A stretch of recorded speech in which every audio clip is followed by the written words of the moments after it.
वामन यंगड मृत्यू प्रकरणात 10 दिवसांनी गुन्हा दाखल, आरोपी अटकेत. नमस्कार, आपण पाहतात पोलीस टाइम्स मराठी. बुलढाणा माळवंडी येथील वामन यंगड यांच्या संशयास्पद मृत्यू प्रकरणाला अखेर गंभीर वळण मिळाले आहे. घटनेनंतर तब्बल 10 दिवसांनी रायपूर पोलिसांनी सदोष मनुष्यवधाचा गुन्हा दाखल केलाय.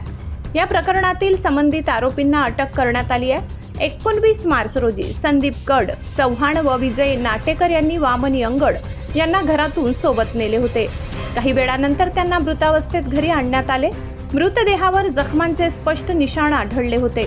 विशेषतः डोक्यावर गंभीर मारहाण झाल्याचे प्राथमिक तपासात दिसून आले. तसेच मृताचे कपडे बदलण्यात आल्याची बाबही उघड झाली. त्यामुळे हा अपघात नसून घातपात असल्याचा संशय व्यक्त करण्यात आला होता.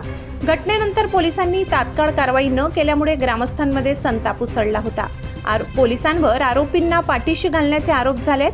या विरोधात आंदोलनाचा इशारा देण्यात आला. या दबावानंतर पोलीस यंत्रणा अखेर सक्रिय झाली. 27 मार्च रोजी उशिरा भारतीय न्याय संहितेच्या कलमान्वये गुन्हा नोंदविण्यात आलाय. पुढील तपास रायपूर पोलिसांकडून सुरू आहे. पोलीस टाइम्स मराठी न्यूजसाठी मुख्य संपादक जावेद शहा.